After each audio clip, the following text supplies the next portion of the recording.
Damos gracias a Dios por un día más de vida.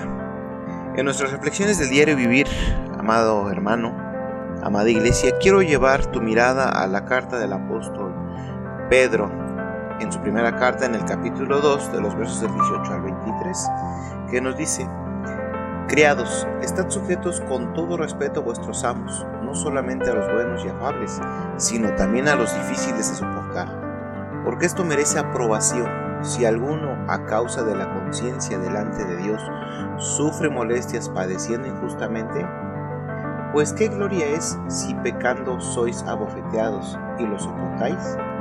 Mas si haciendo lo bueno sufrís y lo soportáis, esto ciertamente es aprobado delante de Dios. Pues para esto fuisteis llamados, porque también Cristo padeció por nosotros, dejándonos ejemplo para que sigáis sus pisadas. Una vez que Pedro reconoció a Jesús como el Mesías, Jesús comenzó a enseñar a los discípulos que debía sufrir. Lo recordamos en la Escritura. Pedro reaccionó en completo desacuerdo. Recuerdan que hasta dijo: "En ninguna manera esto te acontezca", exclamó.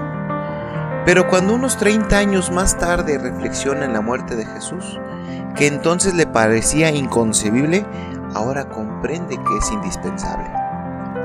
Amada iglesia, necesitamos repasar el trasfondo histórico de la carta de Pedro. El cristianismo todavía era una religión ilegal en el imperio, y era sabido que el neurótico emperador Nerón le era hostil.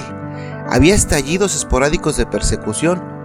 Pedro estaba especialmente preocupado por los cristianos esclavos en las casas de los no cristianos. Deben sufrir con paciencia la injusticia, les dice. ¿Por qué? Porque es parte del llamado del cristiano. Y esto nos lleva a otra pregunta: ¿por qué?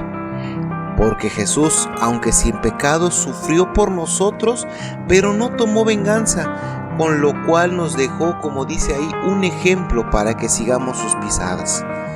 Aquí es bien importante, hermano, entender la palabra que se utiliza, la palabra griega que se utiliza para traducir ejemplo. Esta palabra, hermanos, es única en el Nuevo Testamento. Denota el cuaderno de un maestro, en el que los niños trazan letras mientras aprenden a escribir. Pedro está urgiéndonos a copiar el ejemplo de Jesús y a seguir sus pisadas. Esta es una exhortación conmovedora de la pluma de Pedro, ya que él había alardeado que seguiría a Jesús a la cárcel y a la muerte, cuando en realidad, al llegar la hora, lo siguió solamente a la distancia.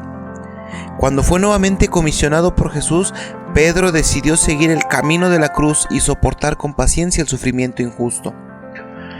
Pero se nos plantea una pregunta. Si nuestro deber es someternos al sufrimiento, aún injusto, ¿dónde queda la justicia? ¿Debemos permitir que los malvados nos pisoteen y de esa manera alentar que florezca el mal? No. Ahí mismo, unos versículos adelante, en el verso 23 del segundo capítulo de 1 Pedro, nos dice: quien cuando le maldecían no respondía con maldición, cuando padecía no amenazaba, dice ahí, sino encomendaba la causa al que juzga justamente. En otras palabras, amado hermano, la razón por la que somos llamados a renunciar a la venganza no es que se le permita triunfar al mal, sino porque no es nuestra responsabilidad castigar. Esa es nuestra responsabilidad, no juzgar. Esa responsabilidad se la debemos de dejar al juez, quien obra justa ahora desde las cortes judiciales y lo hará finalmente en el día del juicio. Amor y justicia no son incompatibles. Se complementan el uno al otro, como podemos ver en el ejemplo de Jesús. Que el Señor te bendiga grandemente.